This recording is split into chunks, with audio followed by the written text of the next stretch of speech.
It's like extra long, yeah. Hi.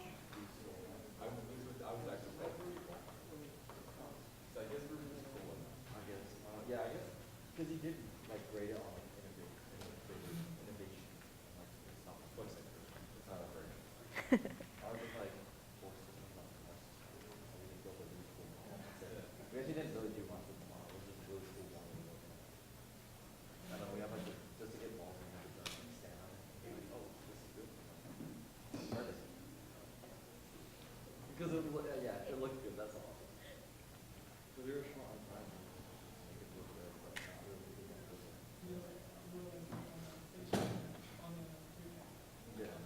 Yeah, and finish on the weekend after.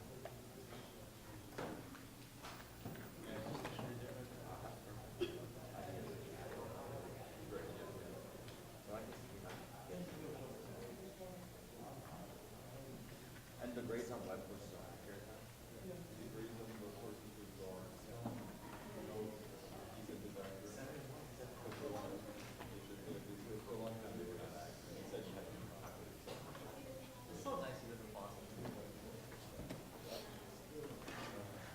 but I don't think it takes any time for finals. Oh, I must have lost someone. I think it like puts in a 0 for your finals. It doesn't take into account the finals. But it still takes it out of that. How was that launch? Like the whole class. Like the finals were like max 91. But like I guess the system is calculating it, it's still like all the total points including people who went on the grade. That's like my grade actually went down. Even though I got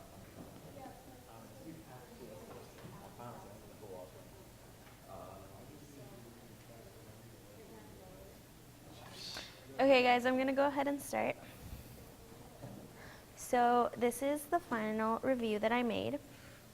It's going to be uploaded if you look at UCF Study Union on WordPress. Just Google it, and it should be there if you guys want to look it up on your laptops to have it with you. But I'll also have it up here. After today, I will also be posting the solutions on that same website. They're both here. If you guys want to see them later. And then this will also be live streamed, so please don't talk a lot in between you two and everyone, because then it's going to be picked up by the mics. But then you can also go back and see that once it is posted. Let's see what else.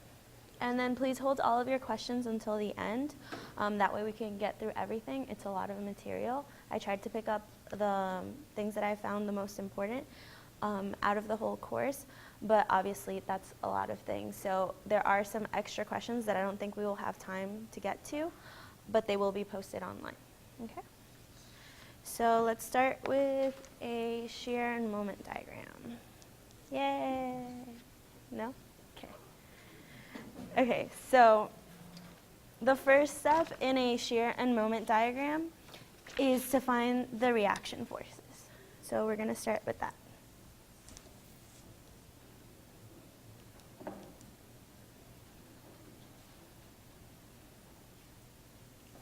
So we see that we have a pin and a roller. That means that there's going to be, will you guys please tell me if I'm off screen at any point? There's going to be 2 reaction forces here, and then the roller will have 1 reaction force right there. So the first thing we want to do is find that. So you want to start by using an equation that's going to cancel out the most forces, which would be your moment at A.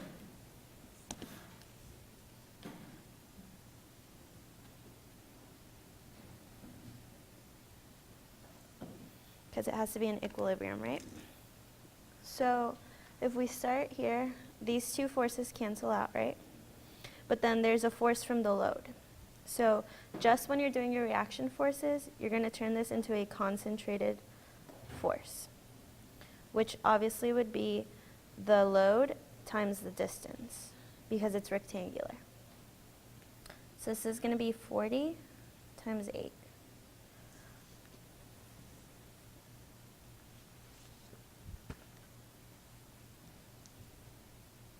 Which would be 320 kilonewtons.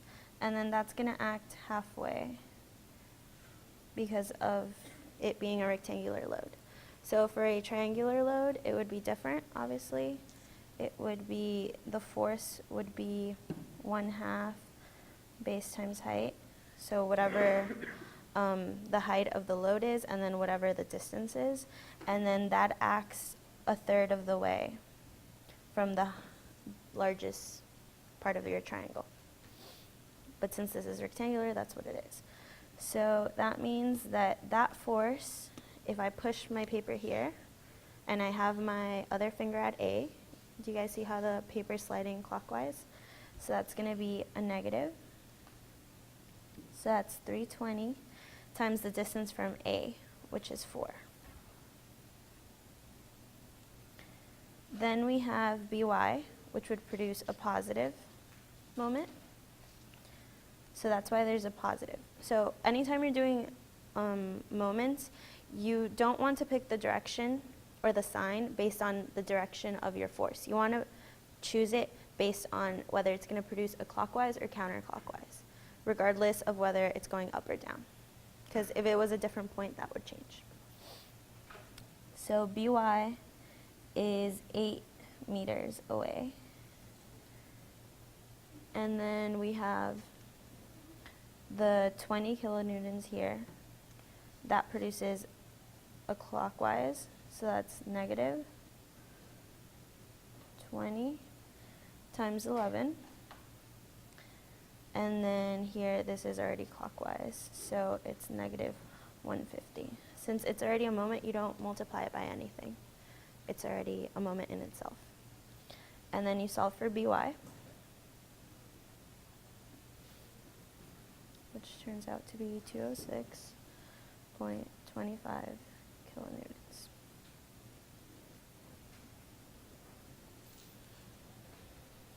That's your first one.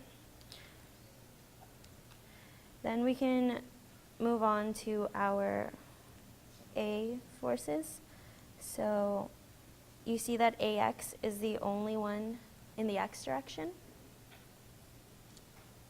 Guys, tell me if it's wrong. Okay, there we go. So because it's the only one in the X direction, that's going to equal 0, right? There's no other force. So summation in the X direction equals 0 equals AX. AX equals 0. Okay, now we can do the summation in the Y. So we have AY going up minus 320 plus BY, which we know, let's just put BY for now, and then minus 20. So then you plug in BY. The reason why I left it as BY first is because as you go on and as you go into trusses, you'll see that you want to pick the sign based on your Freebody diagram, which is positive going up, and then you plug in whatever value you got. If this was a negative, it would obviously change to a negative, but you don't want to mess with your Freebody diagram once it's drawn. So you plug in the 206 here, and then you get AY is 133.75 kilonewtons. Okay. So now that we have our reaction forces, we can draw our diagram. So you want to draw your diagram anytime there's a change of any sort. So here at the beginning, obviously,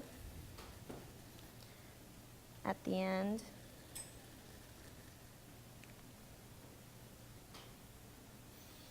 then we have a pin and then the end of a load here. So that would be another one. That's it. Don't mistake this as another line because you only concentrate it to find your reaction forces. Okay? It's the start and end of the load. And then because there's a pin too. Okay, so from here you have to analyze the shear and the moment at each point. And then at each section. So let's start with shear. So we'll go to point A, and we're going to ask ourselves, at point A, is there a concentrated force? There is, AY, right? So, concentrated force equals jump in shear. Okay, so we're going up to 13.75. So here, I'll draw my shear. I start at 0, right? And then I go up 133.75. Okay. Then we have section AB. Okay. So in the sections, you're going to want to use your integral equation. I know that there are area methods, and I think there was another one. Section methods, yeah. I find this one the easiest because sometimes they'll ask you just to draw it, and yeah, when they ask you just to draw it, areas is really easy. But if they ask you for the shear equation or the moment equation at any point, you're going to need this. There's no way escaping that. Also, if it's a trapezoid shape, you're going to need it as well. So this one's always going to work. If for you guys individually areas is better, then by all means do areas. Do whatever works best for you. I just think this one's the one that's always going to work for you, so it's a safe bet, but it's up to you. So in this section, we have a load, right? That's our W. And it's a constant line, so it's just 40, but it's going down. So it'd be negative 40. So here my shear is going to equal the integral from 0 to x of negative 40 dx. Now this C right here is whatever is read from the diagram at the beginning of the section, which is 133.75.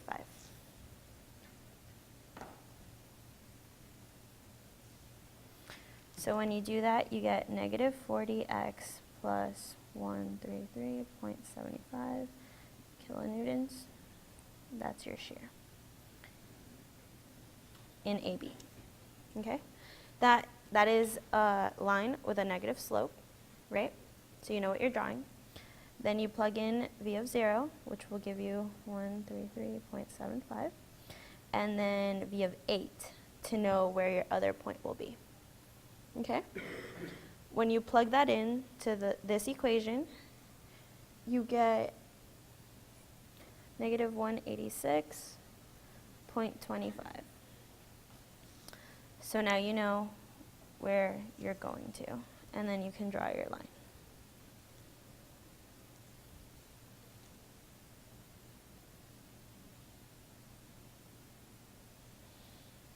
Okay. Now at B,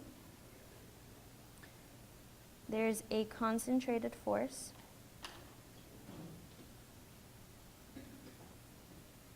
which equals a jump. So we're going from negative 186.25, and then now we're jumping BY, which is 206.25, which is going to give us 20 kilonewtons.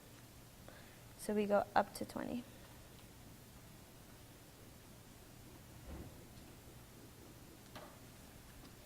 Now we look at the section BC, and we see that there's no load, nothing going on here, right? So no load equals no change equals constant shear.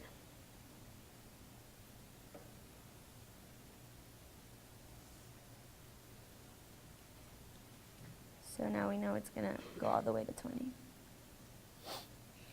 It's just a constant horizontal line. Then at C, there's a concentrated force.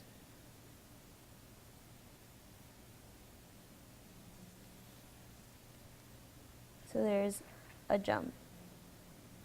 So we're at 20, and then we have 20 going down, right? So minus 20 equals 0. So we started at 0, we end at 0. That means we're good, okay? So that was shear. Now we can go on to do moment.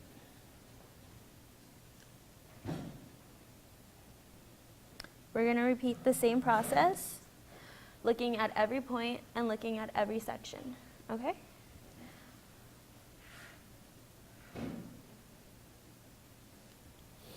So at point A, is there a concentrated moment? So shear is force, moments are moments, right? So it's only going to be affected by a concentrated moment. It is not going to be affected by a concentrated force, okay? Even if there's a force here, that's not going to cause a jump in the moment diagram.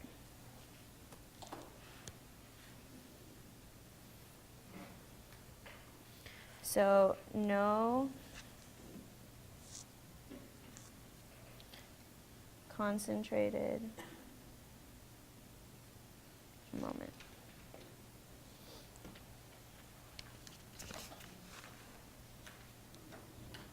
Equals no jump. So here we're starting at 0.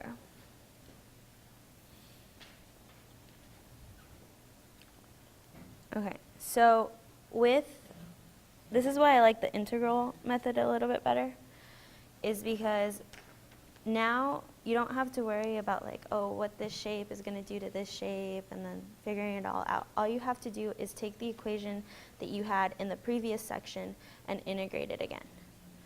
So in AB, moment is going to equal the integral of the shear in AB dx from 0 to x plus c. Okay? So all we have to do is copy this shear equation that we had from AB, right? So negative 40x plus 133.75 dx. And then since we're starting at 0, our c is 0. Okay? Once you integrate that, you get negative 40 over 2x squared, 5x, and then 0. So then you know that that's your equation.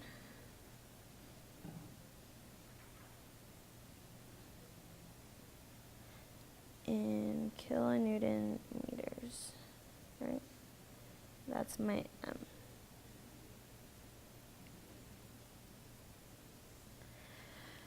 Okay, so we know it's a parabola and it's facing down because it's negative. So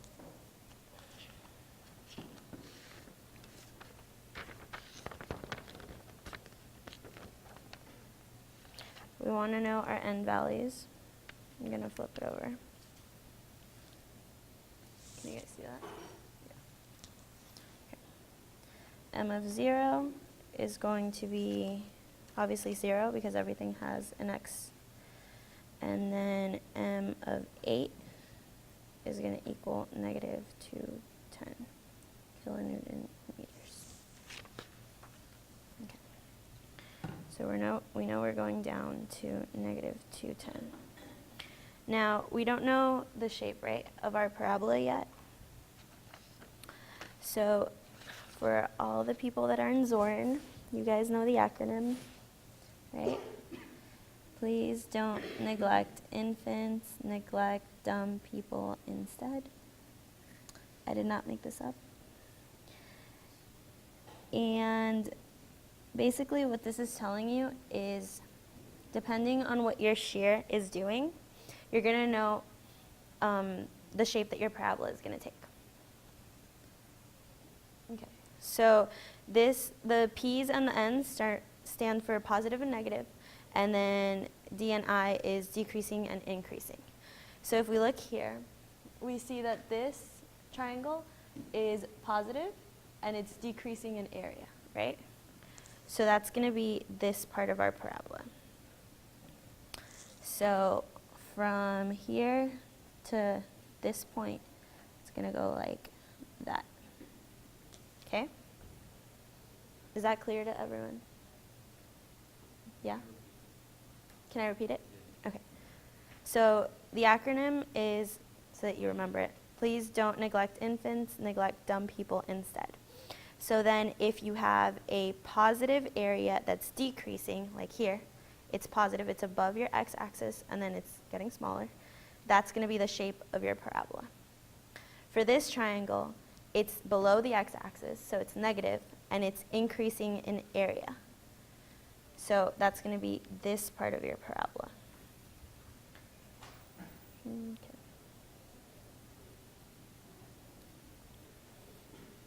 Now, you want to know what your value is going to be at the max of your parabola. So in order to do that, you use the symmetry of your triangles.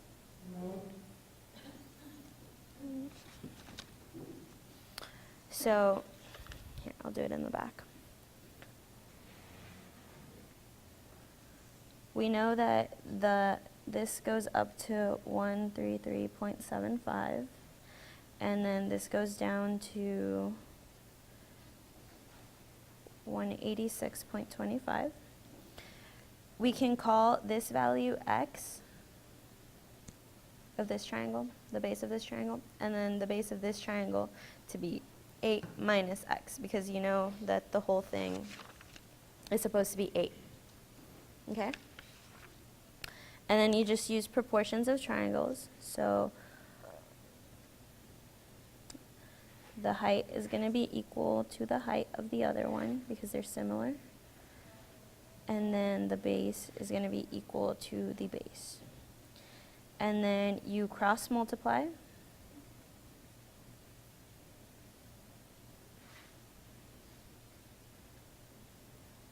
And you solve for x, which is going to be 3.344 meters. Okay. So now you can plug that into your moment equation that you just found for this section, and you get 223.61 kilonewton meters. That's going to be your value here at the top. Okay, so this was 0. This is 223.61.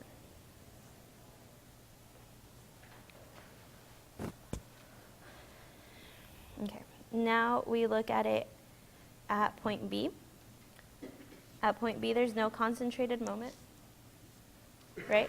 There's just a force. So there's no jump in your moment diagram.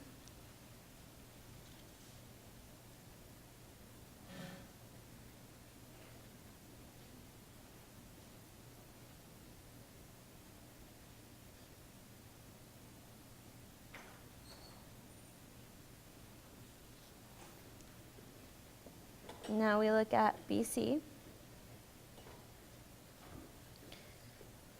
And we do the integral again.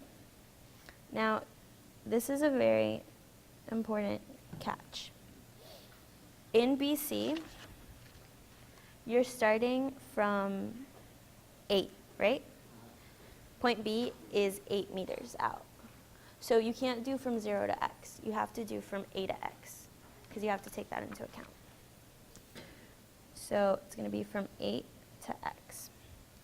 And then, again, C, we read from the diagram at point B, which was negative 210.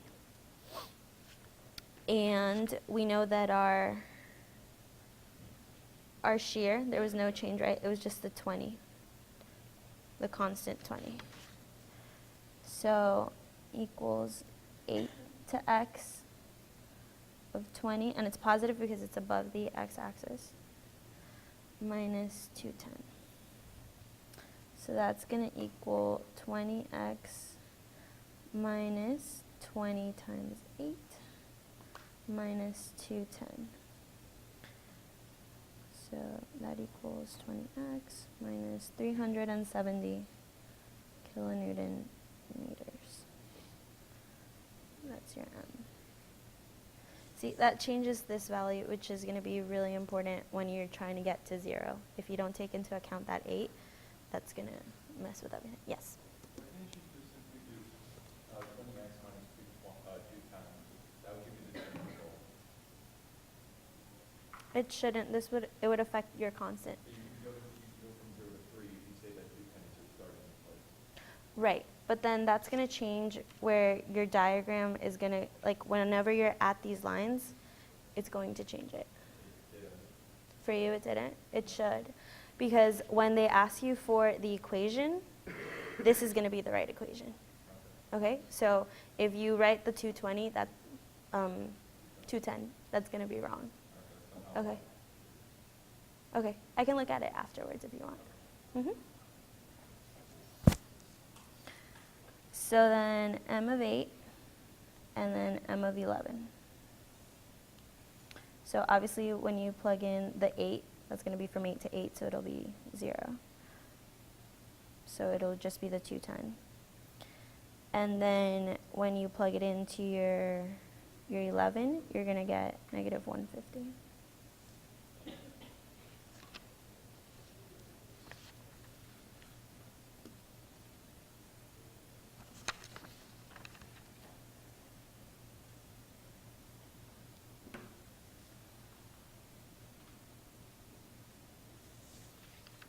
And then you see that it's a line with a positive slope. So you know you're going up. And then you have a concentrated moment at C, right?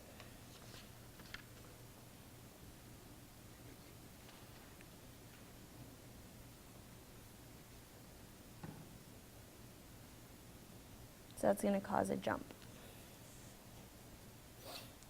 So here's where it gets a little bit tricky with, you're used to thinking that counterclockwise is positive, which is true. But when you're doing your shear moment diagram, just remember this little trick. This is positive, which is clockwise, and this is negative, okay? So if you look here, that's clockwise. So that's counted as a positive jump. So that's going to make it go up to 150. Okay, so you're at negative 150, and you have a positive 150. That's going to equal 0. This is the only time where clockwise is positive, unless you change your convention, which you shouldn't. And then that's it. You guys can like shade it in or whatever. But that's your diagram. Okay. So let's move on to centroids.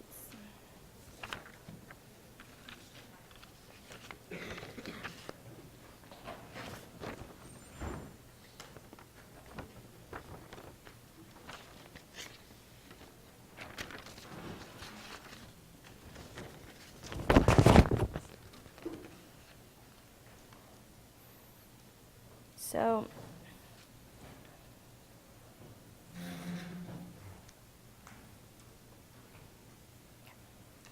we know that the equations for a centroid, when you have a function, you have to use the integral equations, not the composite areas.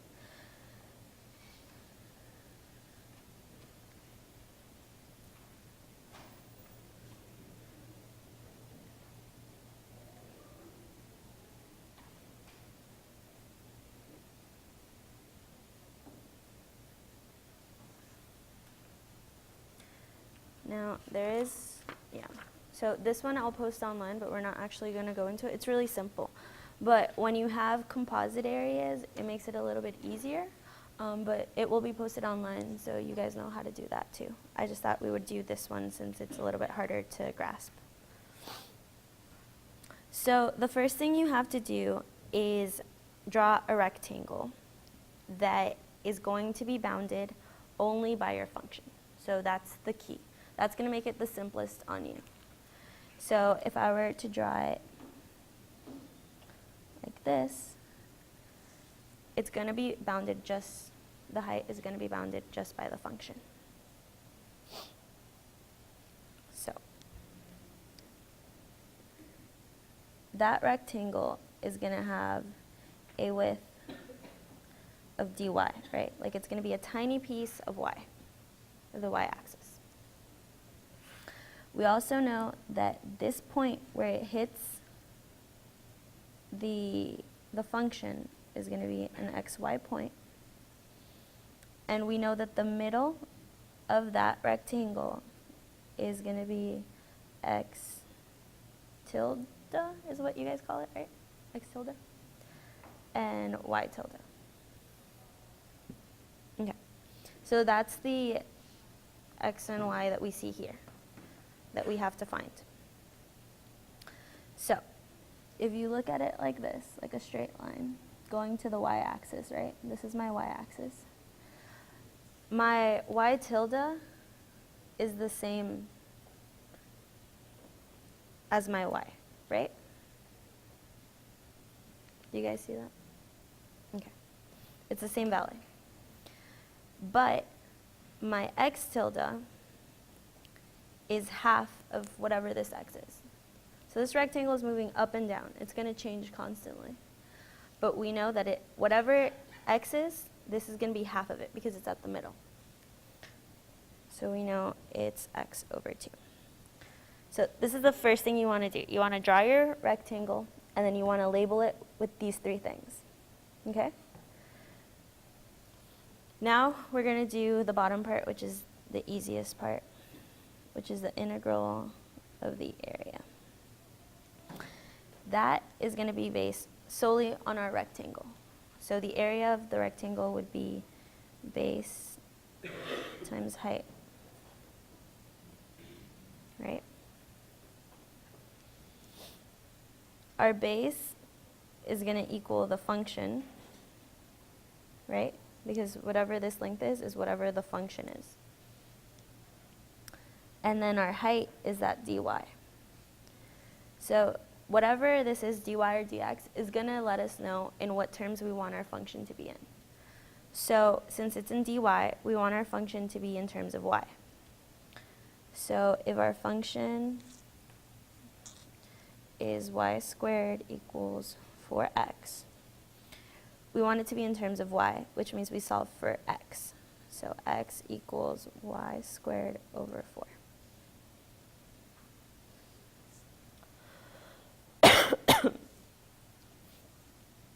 So now we know that our dA is going to be our function in terms of y times dy.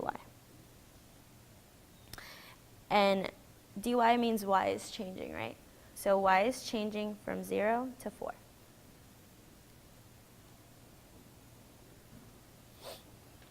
So that's an easy integration.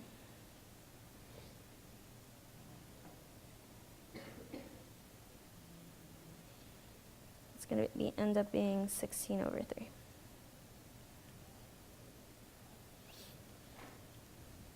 Now we can do the top of our functions. So for our x, we have our x tilde, right, is x over 2.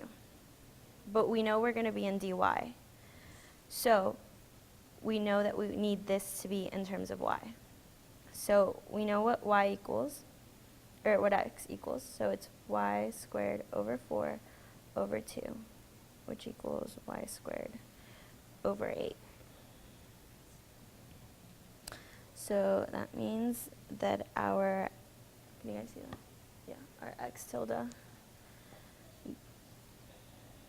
is going to be y squared over 8. And our dA, which we already found here, is this whole thing, y squared over 4 dy. And then y is changing from 0 to 4. We take out our constants, then it's just y to the 4th. And this is all over 16 over 3, which we already found. So that's going to be 132.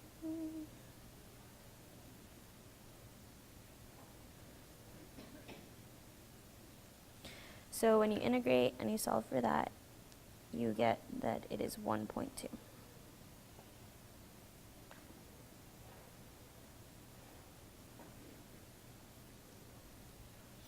Now we repeat the same process for y.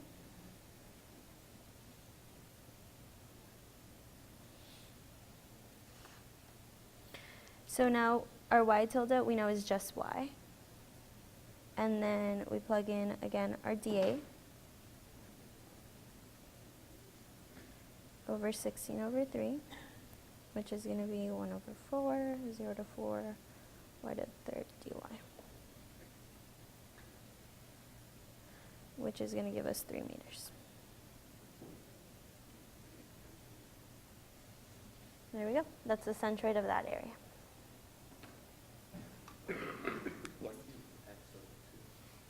Because it's at the middle of my function.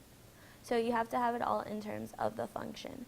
So if you look at the x-axis here, this is x. Whatever this is, you don't know, but you know it's half of that. Do you see that?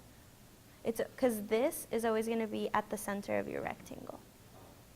Okay? Because that's why it's a centroid. And then you know it's always going to be half of that, and then you know what x is in terms of your function. Yeah, the height is always going to be dy, yeah. So if your rectangle is going, I don't want to draw it on here, but say it down here. If your rectangle is going like this, right? This makes it a little bit more complicated because technically it's going all the way to the x-axis and then you have to subtract your functions, but this will always be dx. Okay? Yes.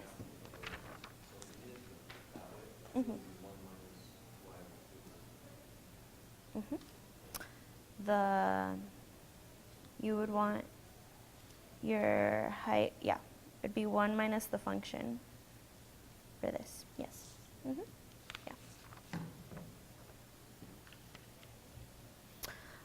This one I'll post, or I'll do later if we have time. Let's move on to moment of inertia.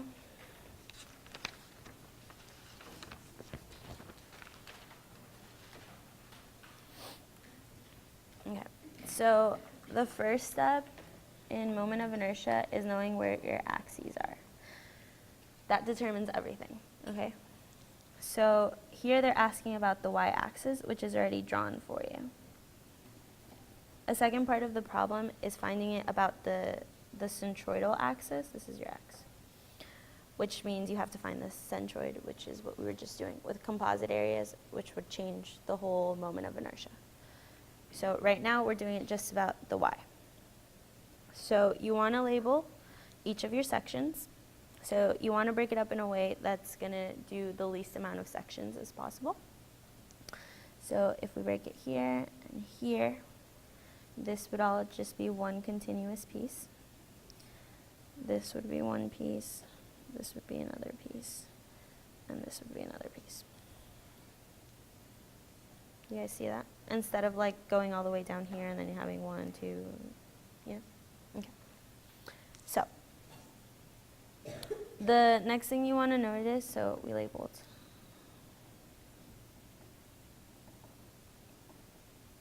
in sections, is you want to see the geometry of it and how it simplifies. So we can see that shape 1 or section 1 equals shape 3, so you don't have to find it 2 times. You can just multiply it by 2, which I will go over. Also, you want to notice if your centroid, so here's one centroid, here's another one, and somewhere here is another one. I'll highlight them.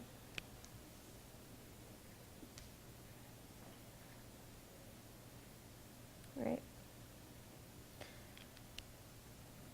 So, since we're doing it about the y-axis, if the centroid of the section goes through the y-axis, we're good.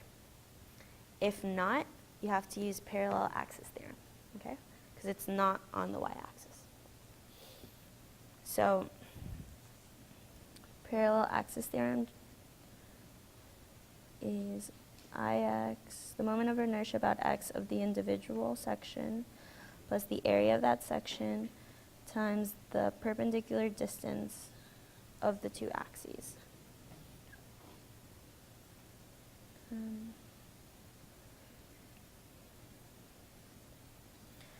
Okay, so what I mean by that is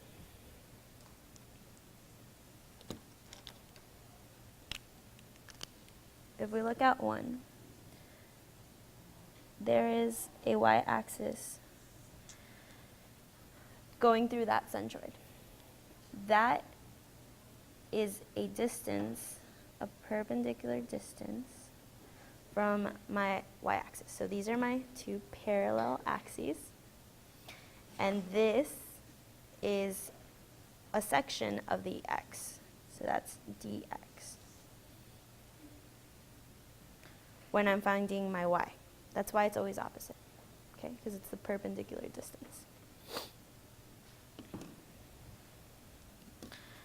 So, and then obviously you guys know that the moment of inertia of a rectangle, these are given functions in the back of your book. So it changes for different shapes. Right?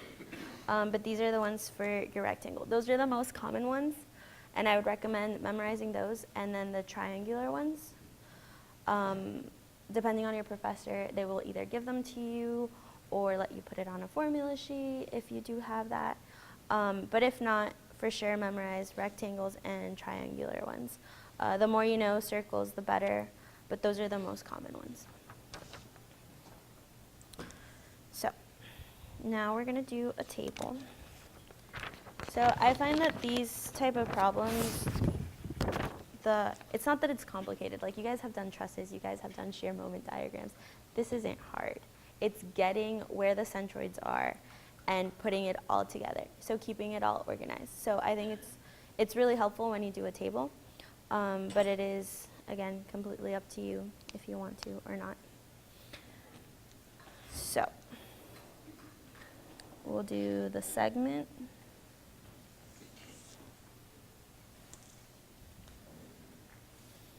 The area in millimeters squared.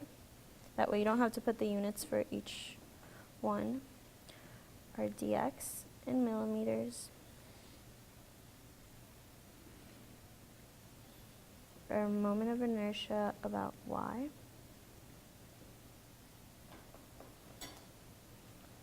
And then the whole thing.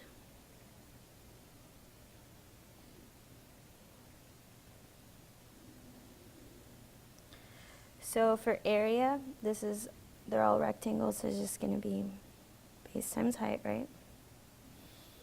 Dx, you're going to have to look, which we'll go over.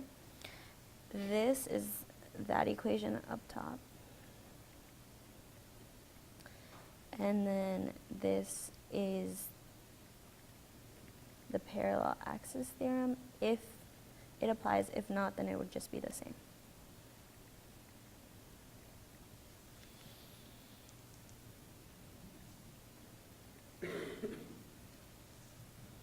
Okay. So, for our first section, which is the same, these two are the same, so we're just going to do it once. We know that the base is 25 millimeters, and then the height is 100. So that's 2,500. Now, we know that the distance gets a little bit tricky. So, you guys understand this part, right? That it goes to the middle. from the axis? Okay. So we know that from the bottom here to this rectangle, it's 75. So we know it's 75.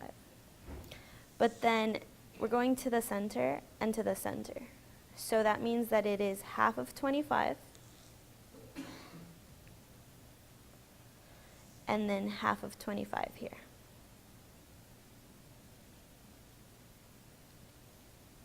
Because this is 75. But there's still 2 more pieces here. Do you guys see that? Can I repeat it? Okay. So we're going from the y-axis all the way to the center of the rectangle.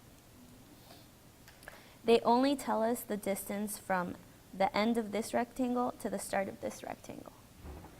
Our y-axis is halfway through this one, and our other axis is halfway through that one.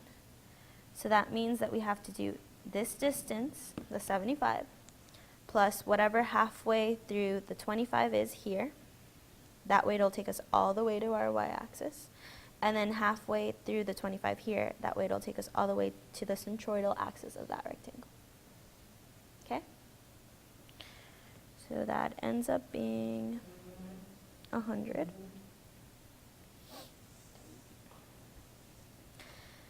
Now we plug this into our equation. Our base is 25 and our height is 100.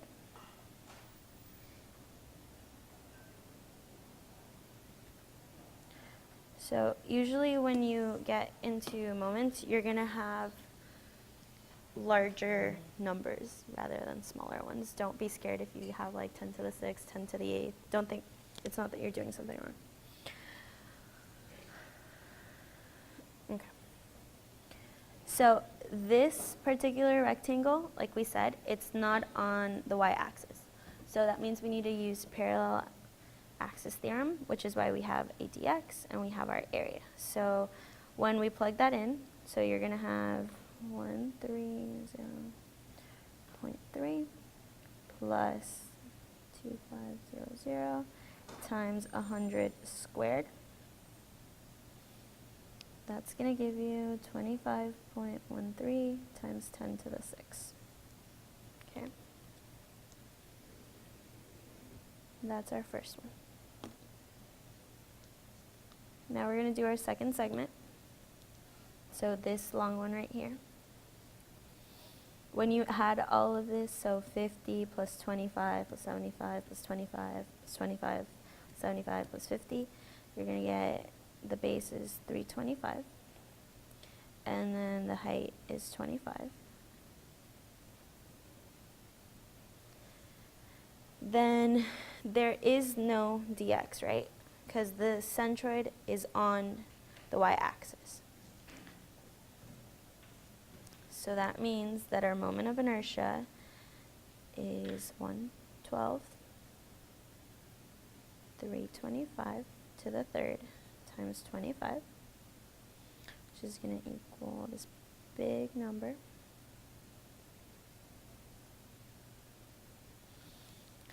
So because there is no parallel axis theorem, this is going to be the same as this column. So 71.52 times 10 to the 6. Then, do you have a question?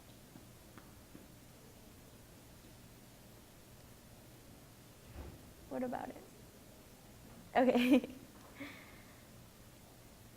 So for section 4, so this section right here, we have our area is going to be 25, which is the base, times 100. So again, it lies on the y-axis. There is no parallel axis theorem. 1/12, the base is 25, the height is 100. That equals 1.0213, which is 0.130 times 10 to the 6. Okay? So to get your moment of inertia of the whole thing about the y-axis is going to be the summation of all these different IYs. So we know that this segment repeated twice. So 2 times 25.13 times 10 to the 3, to the 6, my bad, plus 71.52 times 10 to the 6 plus 0.130 times 10 to the 6 gives us our answer. And then don't forget your units.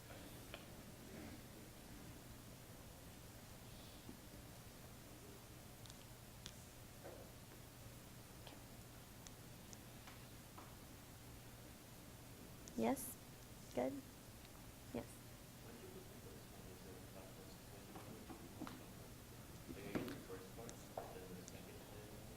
These two parts? Okay. So let me see if... No, it could have been any shape. It's because the way they gave you the 75, it only goes through here, right? You still have this piece and this piece, because your dx is going to be from one axis to the other. So you need to know the length between both of the axes. They only gave you a part of that. So now you know that the whole thing is 25, right? But it's only going to go halfway. Like the y-axis is halfway through this. So that's why it's a 25 over 2. You're welcome.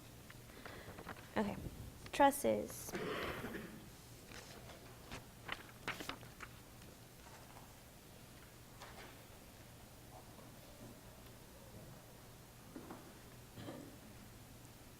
Okay.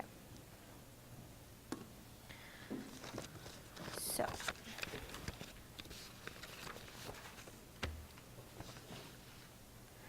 the first step in any truss, whether it is method of sections or, method of sections, whether it's joints or, sections, I'm sorry, method of sections or joints. The first step is 0 force members. That's going to simplify your problem, right? If you know what's equal to 0 and what's not equal to 0. So that's the first thing you want to look for. Can anybody tell me if there is one, and if there is, which one it is in this truss?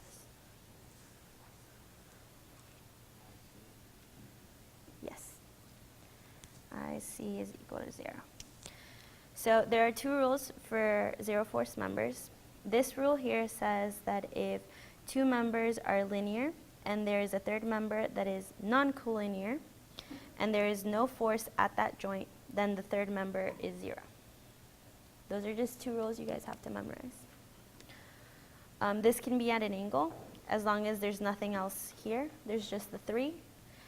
And as long as there's not a force at that joint. So always look at it from the joint. The other one is, if you look here, pretend that force isn't there.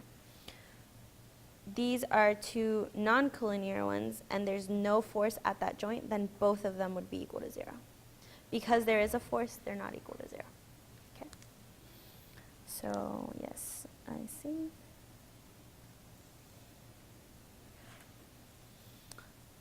Which was the second one. So that's true.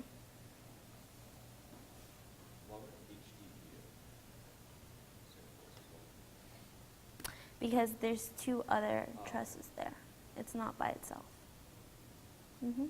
Here, that would also be one if there wasn't that force at B. Same thing at D. Same thing at A if that pin wasn't there. Okay? Now, so we know it's IC. The second thing you're going to want to do, regardless of the method, is find your reaction forces.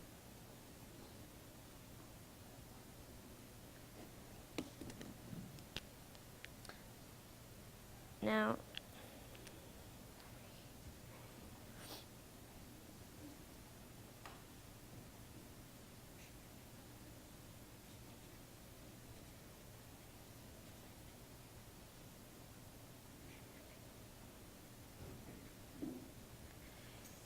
here at this pin, there could only be an X just because the truss has no angle and it's a straight line, which you'll find when you try to do your reaction forces. But there's something special about this one. So the third thing you do is you find what method you're going to use. When you are asked to find all of the members in a truss, you have to use the method of joints. Have to. If they're asking you just for certain members, as it is here, that is when you can use your section. So we know we want CD, HI, and CH. So we can make a cut here, right? If we're smart and we use the right side, we don't need our reaction forces. Okay? So just look at that before you go and waste 15 minutes of your precious time on the final finding your reaction forces. Okay, so we know we're doing sections. Also, with your cut, the most that you can cut is 3 unknowns. You can't make a cut that's going to open more unknowns because you only have 3 equilibrium equations, right? So 3 unknowns, 3 equations, which is moment and summation of forces in the x and y. Now, if this had a bunch of other parts, but they were all known, that's fine. You can do that. It's the unknowns that matter. So that's why we can make that cut there.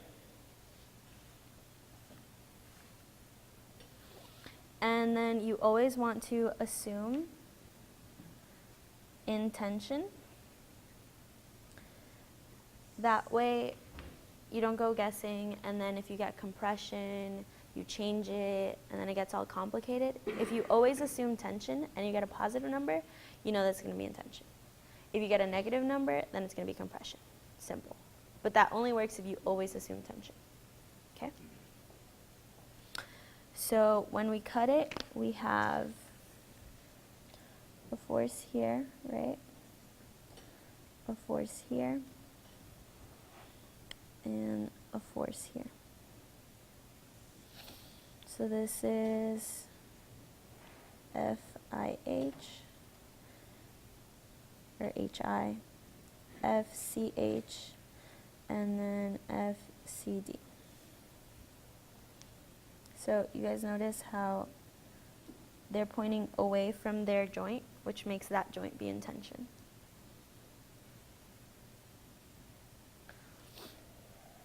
Okay, so now we can use our moment equations to cancel out as many forces as we can and find them as we go.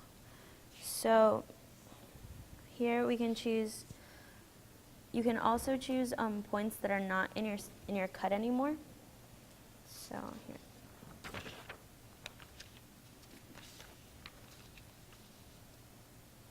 That makes it a little bit clearer. Even though C is no longer in my cut, I can still find the moment about C. Okay? So we're going to start with that. So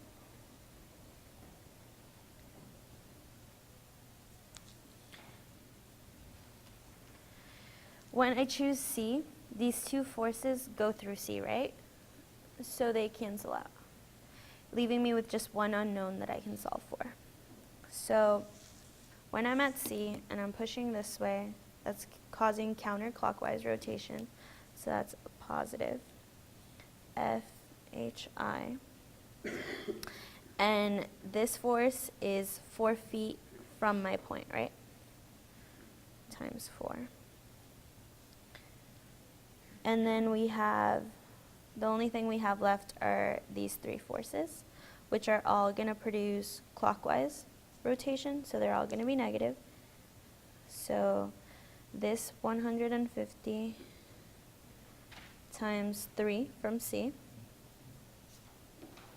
minus 150, 1500 times 6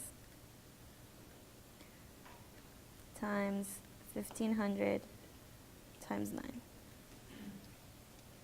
And then we can solve for FHI, which ends up being a positive 6,750 pounds, which means it is in tension as we drew it.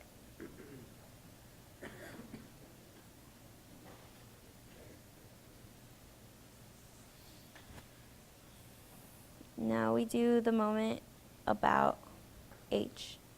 And when you're doing it on your own, you choose whichever points it's easier for you to see it, whichever you understand. It doesn't have to be in this particular order. This is just the order that I personally chose.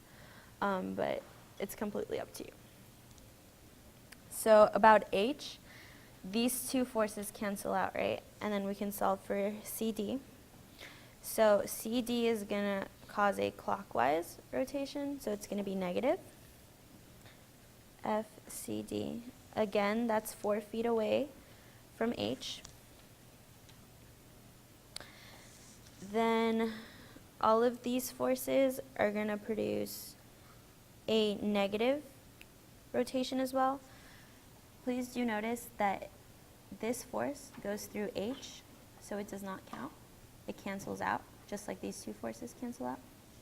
So you're only choosing these two, okay? So negative 1,500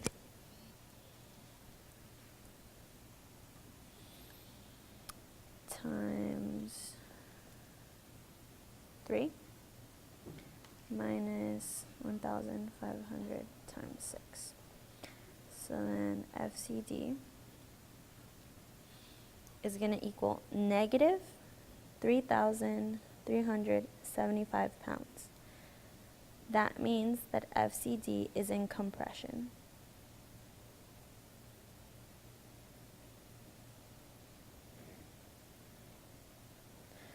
And now for our last force, we can do a moment about D.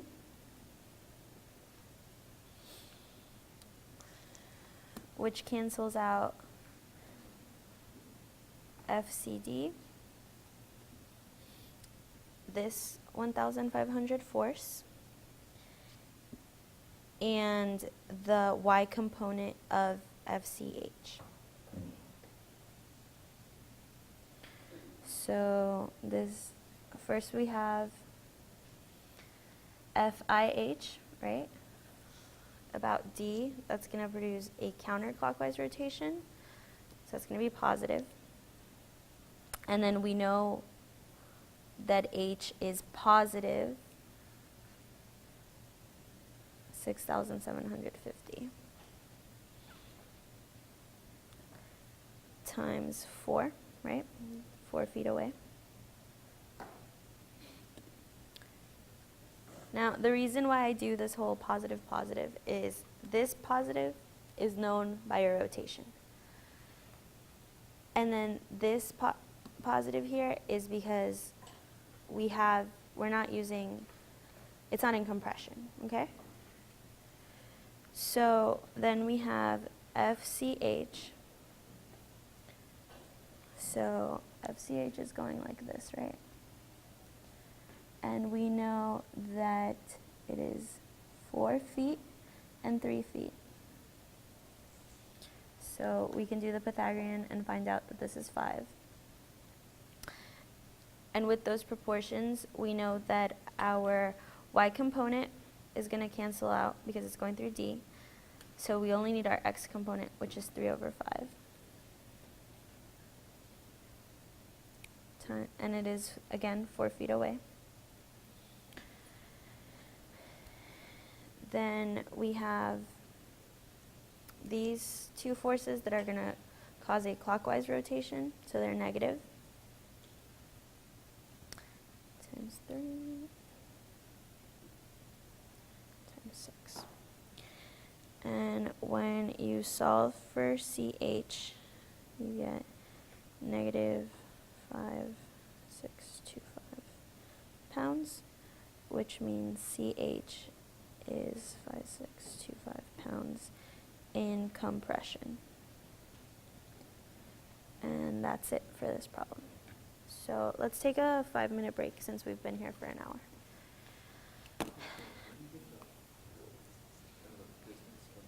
This one? This four? For FCH, when you do like the X component, why is it different? Because this is the distance that it's away. So when you break up FCH, oh, you mean this 4 in my triangle, or this No, 4? because you multiply it by 3, or as 4 is the distance. Yeah, But why is it 4 is 3? Because it's the X component. because the x component is going this way, right? Yeah. And your point is at D. So for moment, you always find the perpendicular distance. Yeah, which would be 4. Okay. Can I move it up?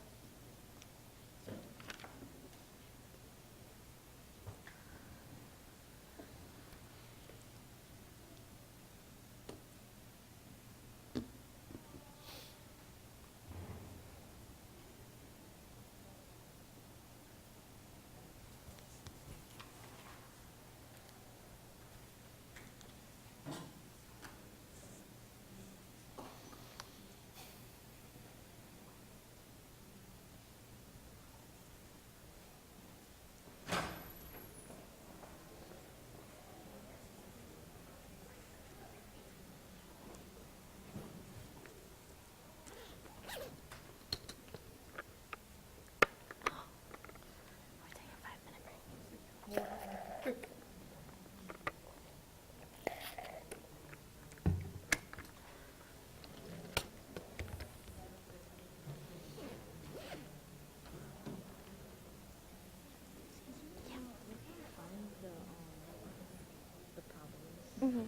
Google Study Union WordPress UCF. Okay, so then the study union. Yeah. Yeah. And then the solutions will also be posted there and on our usual SARC website as well. You're welcome.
Okay, guys, let's start back up.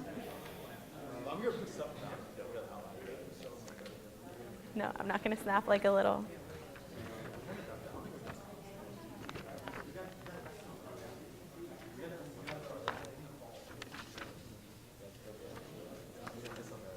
Okay, so I'll let you guys choose.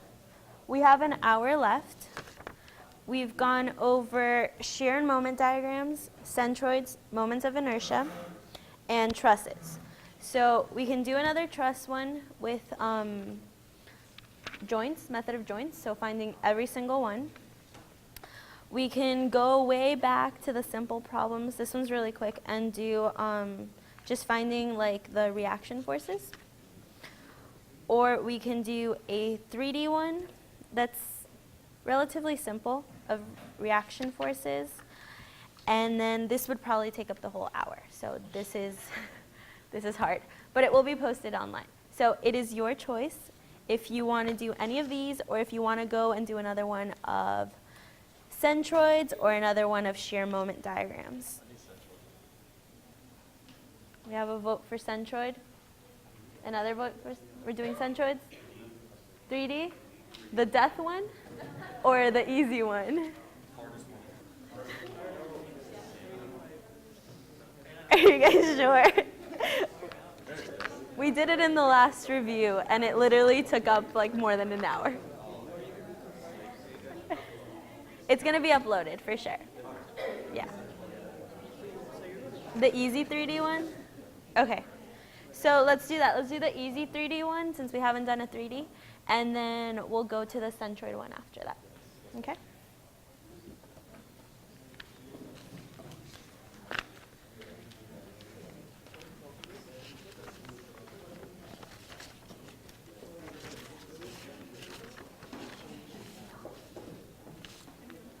Okay, so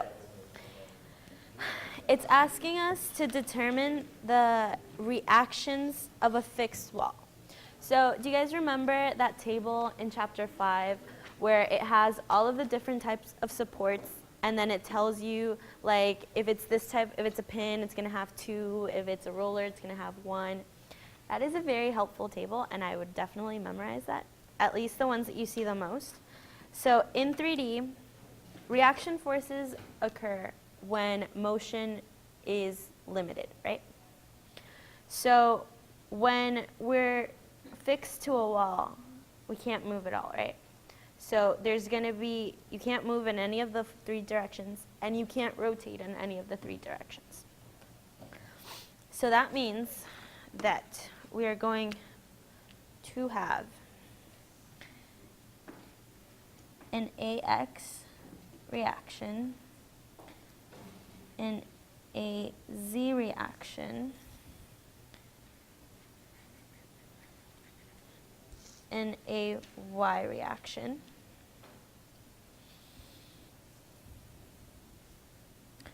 then we're going to have a moment in the AZ. Notice how I'm drawing them all in the positive direction. So this is counterclockwise, right? MAX, and then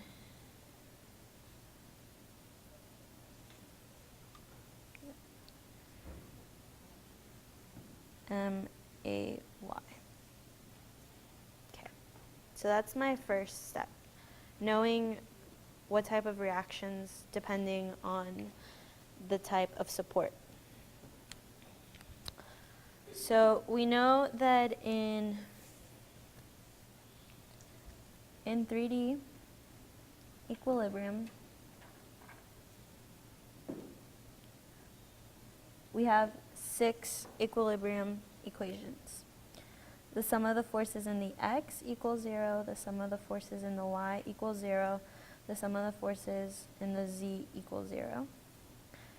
The moment about the x-axis equals 0, the moment about the y equals 0, and the moment about the z equals 0. So we're going to use as many of these equations as we need. I believe we're using them all to find these 6 different reaction forces. So 6 unknowns, 6 equations, it works out. So let's start with the sum of the forces in the x equals 0. So what forces do I have in the x direction? AX. That's it, right? So AX equals 0. Now in the y direction.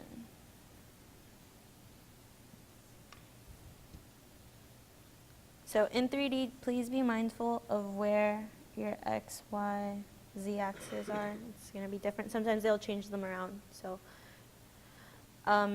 what's in the y? 200 in the positive y, right? And then we have AY. So AY equals negative 200 newtons. Okay.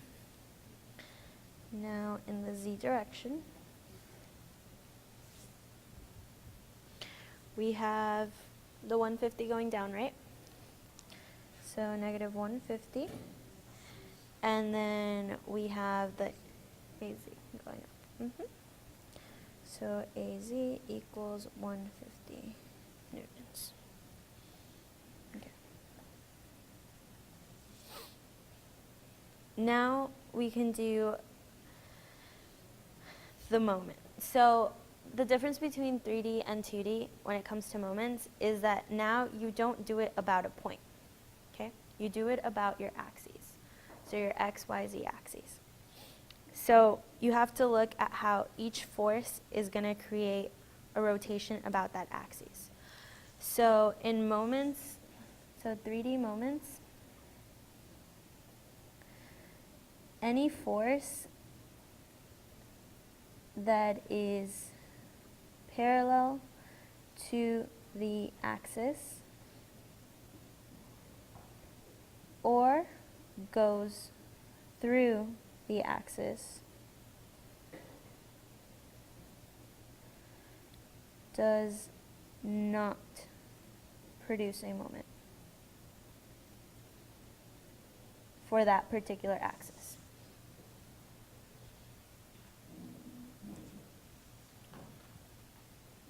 Okay. So, if we look at, we don't use these symbols anymore because it's relative to the axis. So the summation of the moments about x. So 150 is not parallel to the x-axis, right? And it is not going through the x-axis, so we can use that one. So you look, think of it as a clock, and your x is the middle, right? This, pushing this down, is causing a clockwise rotation about my x. So that's going to be a negative.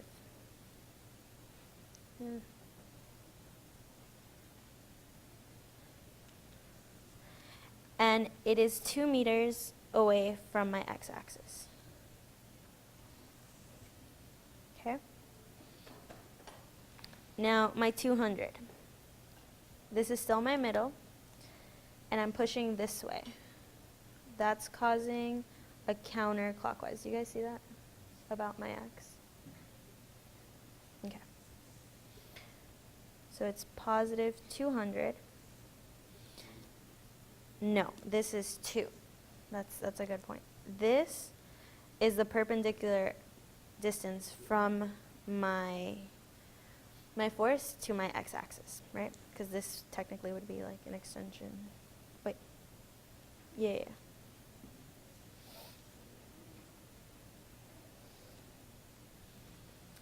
And then this is in the positive.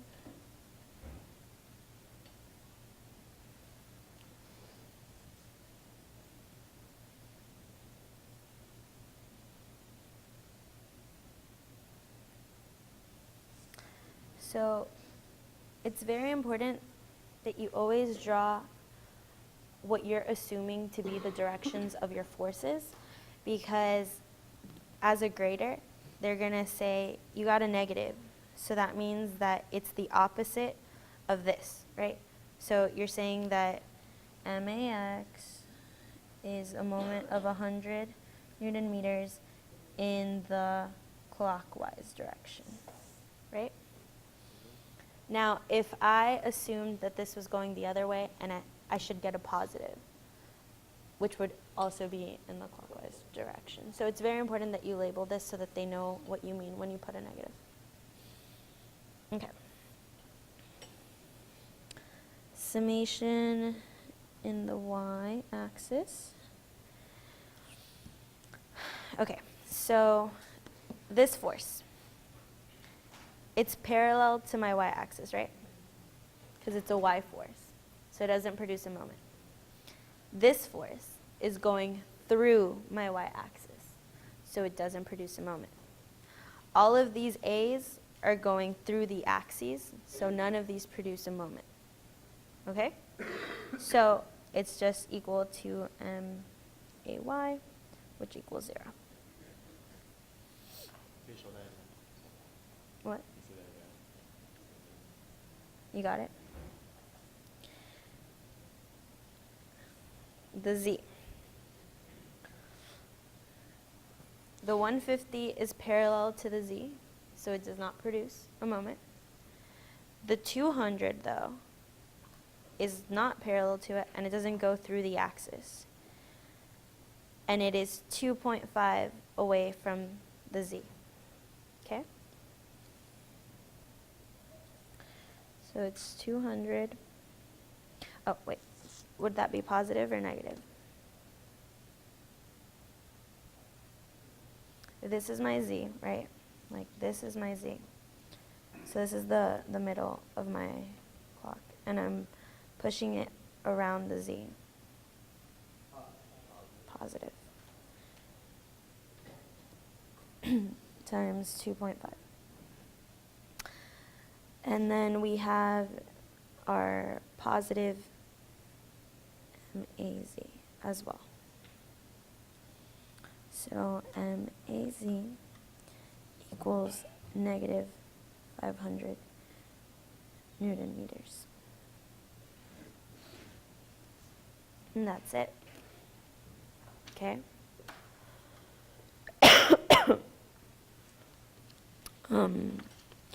The Centroid one is the other one you guys wanted to go through? Yes, do we agree on that? Because I have just one vote, 2 votes. Yeah. Okay, towards the end. Do you have one that has like a circle in it? Oh, like, I know which one you're talking about. No, but I can go over it conceptually if you want. Because like, there's one that has a center and then like a circle missing. Yeah, like a negative one, yeah. Where did I put it?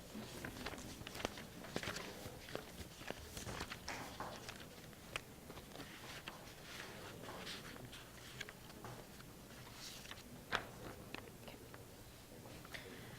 So,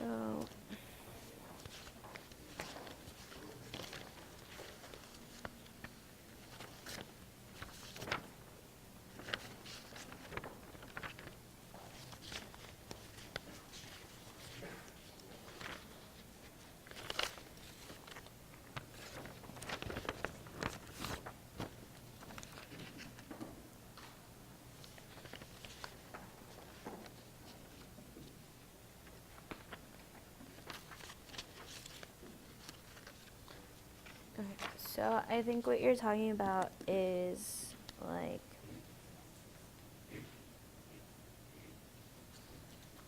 Oh yeah. those type, and you have to find the centroid. Yeah. Okay. So what you do is you break it up into composite parts. So like, let's say that. So you have your rectangle, your triangle, and your circle. And then you find the centroid for each one, right? Like this would just be in the center. This would be the whole 1/3, 1/3 thing. And so you find your x, so you have your segment,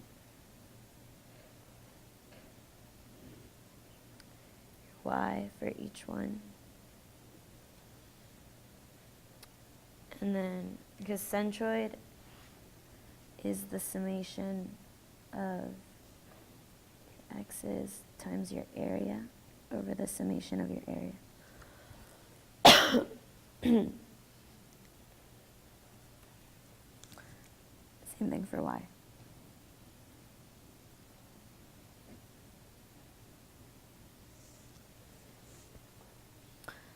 And then you find, I don't know what's wrong with my voice. I'm turning into a robot, guys. And then you find your area for each section. So then you have 1, 2, 3. Then you do your XA, YA. Okay, and then you have your 3. So what I always do is anything that is not there, so like the circle obviously is supposed to not be there, I put a negative in front of it so that I remember that when I'm doing the sums, I'm subtracting it, okay? That's where most people make the mistake, like they'll add it back in and then it's like there's 2 circles because it's already included in the rectangle. So you would just find that, which would be like half of x, half of whatever, like you obviously have all of your measurements, right? And then you find all of your areas, you sum them. So when you, my bad, you sum them, you sum this, and then you sum this. Okay? And then you plug them into your equations, noting that this is negative.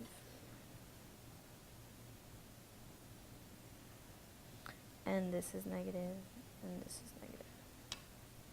So when you sum it, you'll have whatever for your rectangle plus for your triangle minus whatever that is for your circle over the area of your rectangle plus the area of your triangle minus the area of your circle. Okay? That makes sense?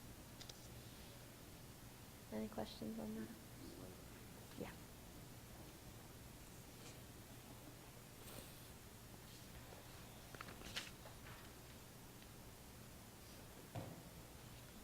You guys good? Okay. Okay.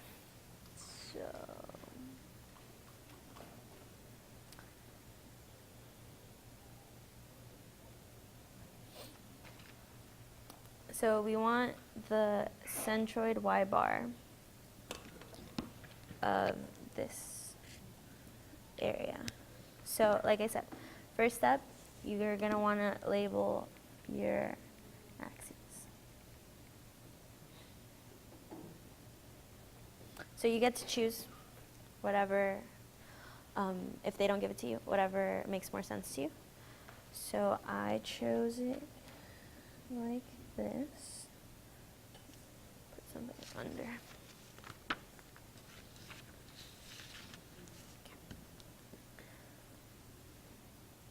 So I said, this is my positive x, and then this is my positive y. Okay? So then the second part, you choose your sections, and you label them. So we're going to say this is section 1, this is section 2, and this is section 3. And then we put our centroids.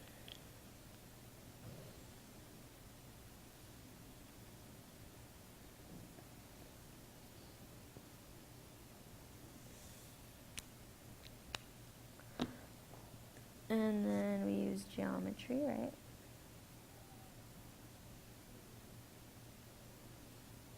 So we know 1 is equal to 3. And now we can make our table.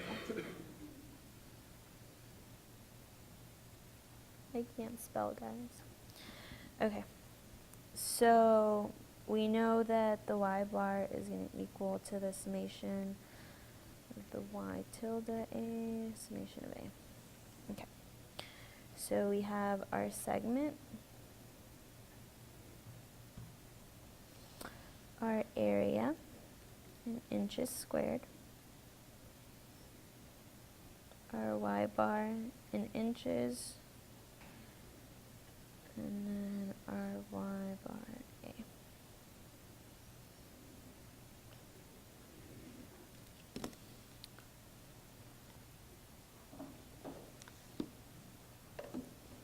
So number 1, which is also equal to 3, so we're only going to do it one time. So the area of that is obviously base times height.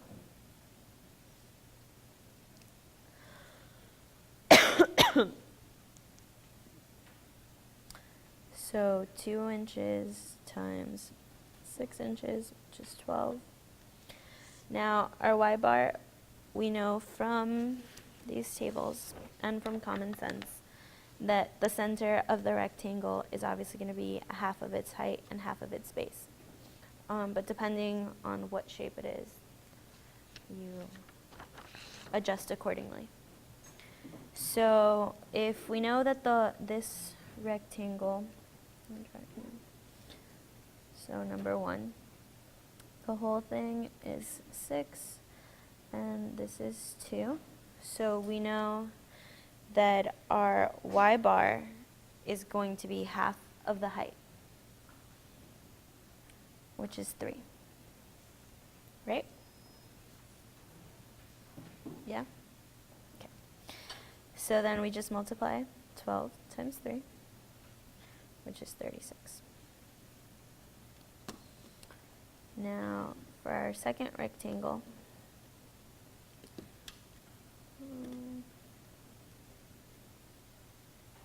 we have 12 inches and 2.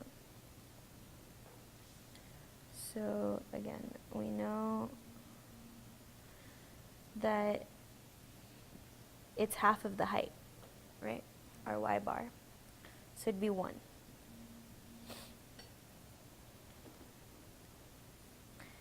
And then our area would be 12 times 2, which is 24. And then it's just 24 times 1, which is 24. So then you do the sum of your areas and the sum of your y bars times area. So that would be 12 and 24.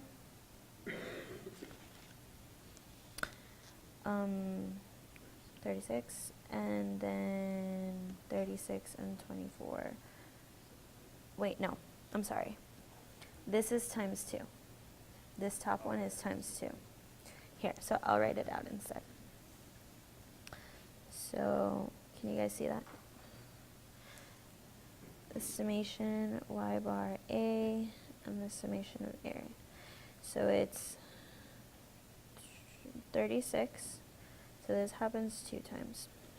So 2 times 36 plus 24 over 2 times 12 plus 24, which equals 96 over 48, which equals 2.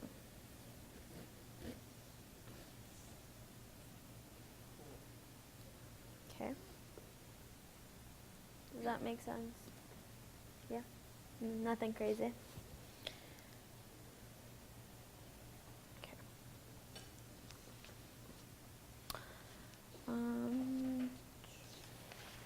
So we have about 15 more minutes before we have to start wrapping up. So again, we have the truss, this one,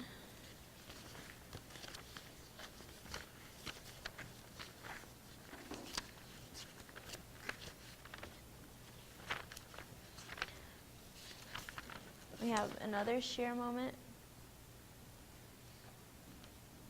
And then the death question. Yes. I'm sorry, I can't hear you. With friction? No.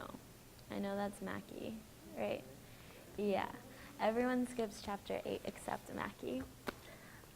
So I chose not to put a friction problem in here, but if you look on the study union site, I'm sure some of the other, Andrew did one? Yes, on friction, yeah, and it'll be worked out.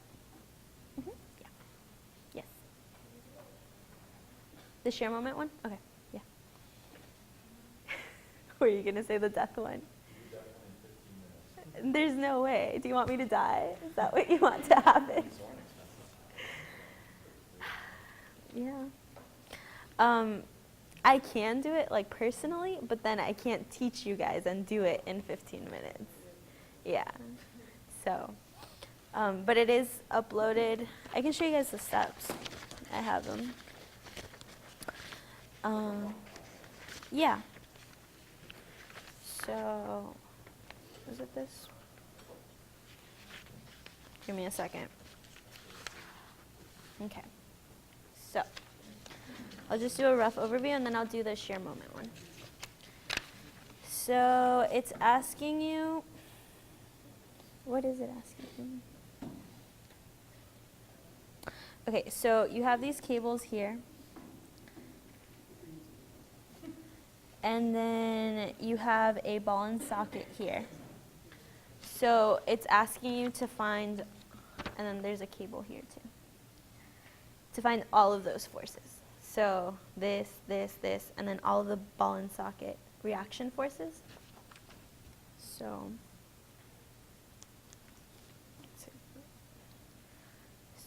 you draw your Freebody diagram, right? You label all your forces in the positive direction for the ball and socket. These are obviously set.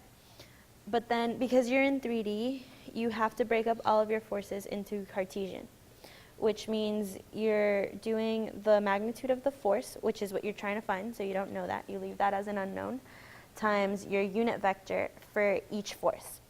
So to find the unit vectors, you need to know the position vectors. So the way I like to do it is I label every single point. Instead of trying to do all those different lines with the distances and then you get all mixed up with like what's what, I prefer to just label each point with the three coordinates. And then when I'm finding my position vectors, it's just, so for example here we're going from C to E. So it's E minus C. Right, so 3 minus 0, 0 minus 12, 6 minus 0. So that makes it a little bit more simpler. And so that's what you do for the top, and then you find the magnitude of this times the magnitude of the whole force, which you don't know. So then you get an IJK equation, and you repeat that for all of your forces.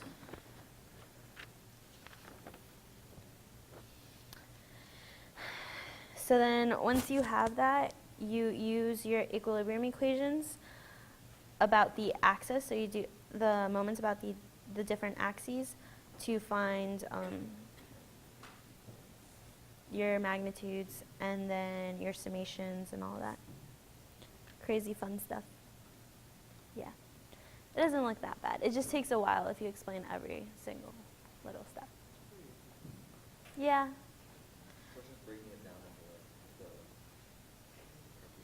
Yeah, that's the hardest part for 3D, is knowing your Cartesians and knowing this equation right here.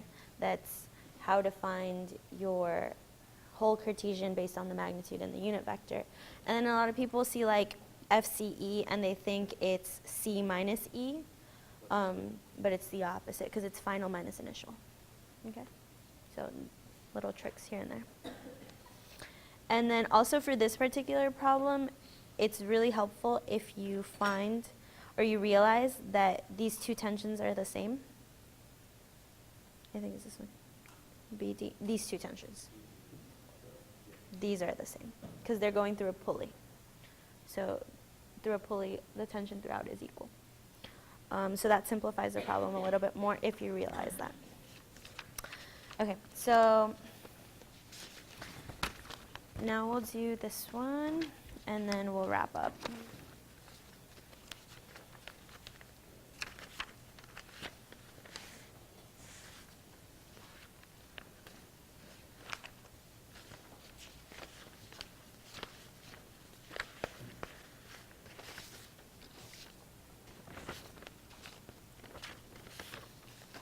Okay. So what was the first step we did for shear in a moment?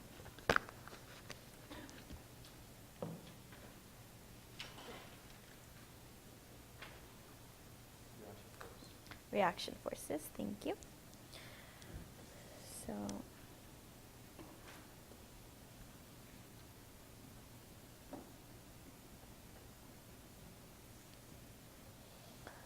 okay, so this is when that table comes in handy because they're telling you we have a thrust bearing and a journal bearing. Does anyone know that off the top of their head? In 2D? No.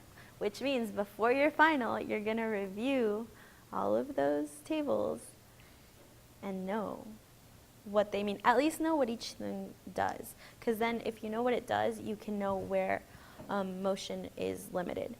So,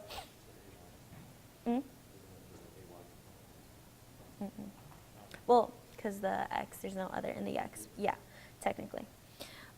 So this one produces AX, the thrust bearing, and AY. A journal bearing, so a normal journal bearing, it's basically, it can rotate and it can move, but it can't move up and down or like this way. But this isn't in 3D, so you don't have to worry about that other one. So just in the Y. Okay. So again, we start with moments where the most forces cancel out. So at A, it equals 0. Here we have to concentrate our force for the load. So 300 times 1.5 equals 450 newtons. And that will be 0.75 meters from A. Because it's halfway, because it's rectangular. So that force is going to produce a what? Positive or negative moment? Negative. Good job. So negative 450 times 0.75. Same thing for the 600, right? Times 1.5 plus by times 3. And there's a concentrated moment, which is going counterclockwise, so positive 300. Right? This is all equal to 0. We can solve for by.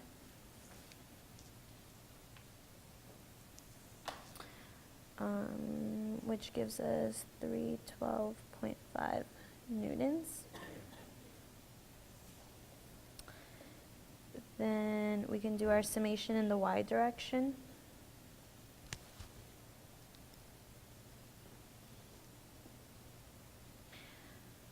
Which is AY minus 450 minus 600 plus 312.5. AY equals 737.5 newtons. And then summation in the x lets us know that A of x is, like you said, 0. So now we can draw our diagram. So at the beginning, at the end, and anytime there's a change. A little trick is usually they tell you the distances because they have to. So, or else you couldn't do it.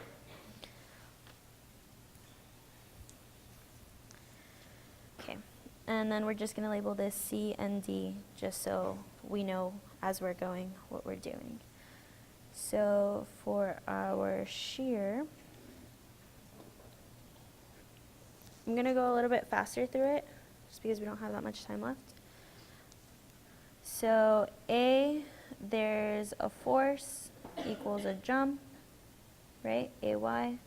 So we're going up to 737.5 from 0.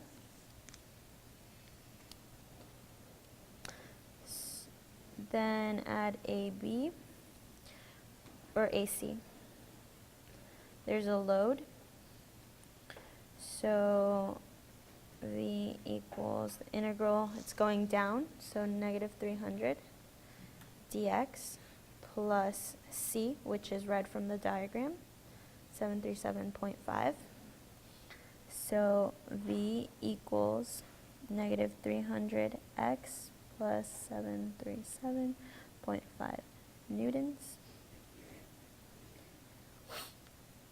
V of 0 is 737.5, which is always your check. If you don't get what you started with, you obviously did something wrong. And then this was from 0 to x. And then for 1.5, we get to 87.5 newtons, which is here. This is a line going down. That's that. Then at C, there's a force equals jump, right? So we have 287.5 minus 600, which is going to equal negative 312.5 newtons.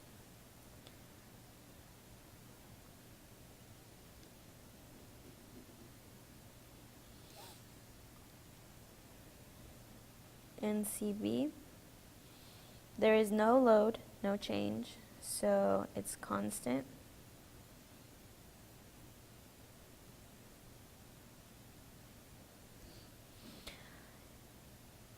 And then at, or D, my bad, this is D. At D, there is no force, right? There's a moment, there's a concentrated moment, but not a force, so it does not affect your shear. So no force equals no jump. And then from D to B, again, it's constant because there's no load. So this goes all the way here. And then there's a jump at B because of BY. So from negative 312.5 plus BY, which is 312.5, we get a 0. That means we're good to go for there. That's our shear.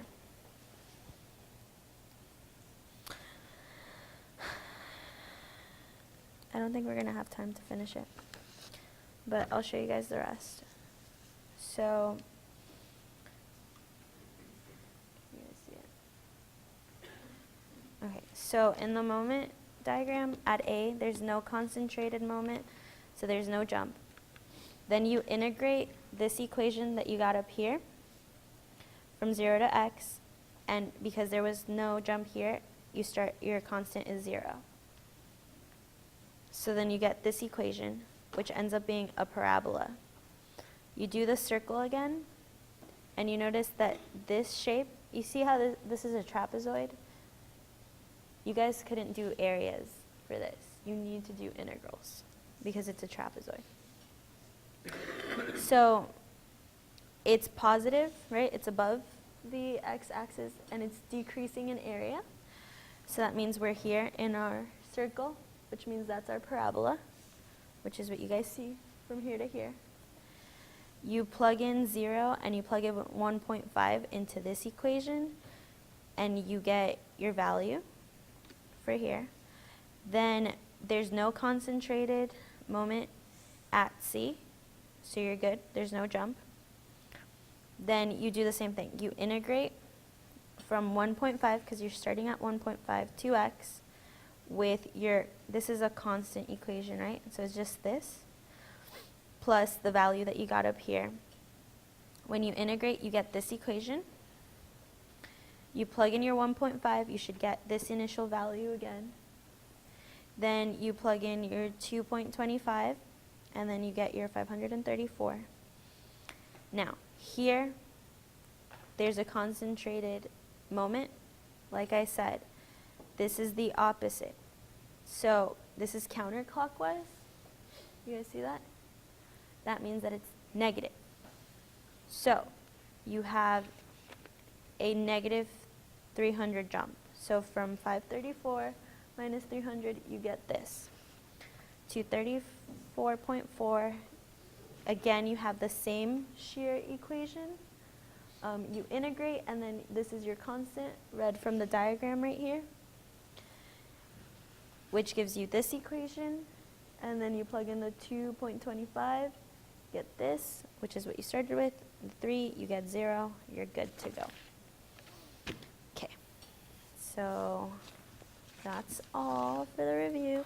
Don't leave yet. I need you guys for something. So, first, do you guys have any questions? Any, like, general questions? No? We're good? Okay. So I'm going to pass this around. We got chosen to do a paper survey. Yay! If you guys could please fill it out and then give it to me before you go.